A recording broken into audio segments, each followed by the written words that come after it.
Hello writer, and welcome back to my life. Writer Wednesday, where I give you my tips and advice on the art and the business of writing and tell you how I do what I do as an indie author. I was gonna make this a special spooky Halloween edition of Writer Wednesday until I realized that the video wasn't going to be public for another 2 weeks, which would just be very confusing to everyone on November 14th. Wait, what? Is it Halloween? We just had Halloween. Today, I want to talk to you about what to do when the writing career just doesn't seem to be working out. And specifically, I want to talk to you about a good author buddy of mine, Eric Ugland. So Eric published his first book in 2014, and since then he's written and published more than 21 titles, which is a lot. One of his titles, in fact, is A Night on the Seat, one of the Chronicles of Underrealm published by Legacy Books. Eric has really struggled over the years. His books never seemed to take off. He never got a book bub, and he didn't make enough money from his writing to spend on any real advertising. He also had personal challenges. He was a stay-at-home dad for a new baby. He was pretty strapped financially, and he also struggled with his mental health, which, as you know, just tends to compound whatever other problems you're going through. But Eric kept at it. He kept writing, he kept trying new genres, and he kept improving his craft. He formed relationships with other authors, including me, who would take a look at his work, offer any advice if they had it, and sometimes just commiserate about how freaking hard it can be to make it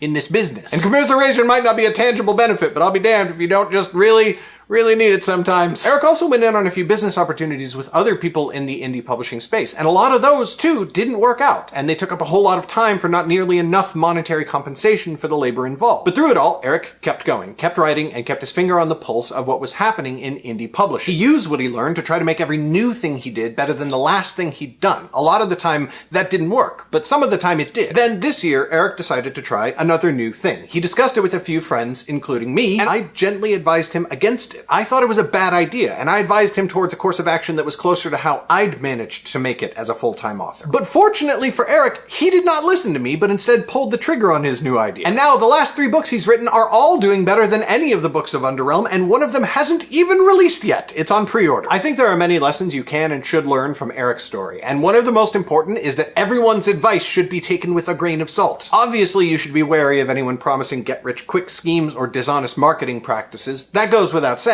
but you should also watch out for advice that might be well-meaning, but which might not be correct for you. Almost anyone's advice is going to come from the place where they're at, if that makes sense. My advice to Eric was well-intentioned, but it was also advice that applied to me more than it applied to him. If Eric had done what works for me, it might not have worked as well, because we're different people with different personalities and different goals. And if I did what worked for Eric, it would probably be the same issue. But probably the biggest lesson Eric's story can teach you is that the one thing you should not do is give up. I could not be prouder of Eric. Dude is a good dude, and he's been working his ass off for a long time to make this happen, no matter how hard it's been for him personally and professionally. Yes, there were days where he simply couldn't write, and sometimes it was more than one day, but he didn't quit. He never stopped trying new things, evaluating what he'd already done, and trying to make the next thing better. We all have real-life obligations. Even if there's no one else in our lives, we have to take care of ourselves and pay our own bills. So you need to do what you need to do to survive, but only in very extreme cases does that mean you have to give up writing entirely. In the meantime, write as much as you can, when you can, and keep learning. Keep listening to podcasts. Keep hanging out in writer groups. Keep learning what people are doing to succeed so that you can decide what your next step is going to be. That's all I've got for you today, writer. If you want to check out Eric's work, you can find a link to his Amazon page in the description of this video. As always, these videos are sponsored by my $5 supporters on Patreon who get to watch 2 weeks early and who also get to request topics for me to cover in future videos. If you want to be one of those awesome and incredibly attractive individuals, I really appreciate the support. You can also get the Writer Wednesday t-shirt. It tells people you're a writer, so you don't have to. Thank you so much for watching, and I will see you next Wednesday.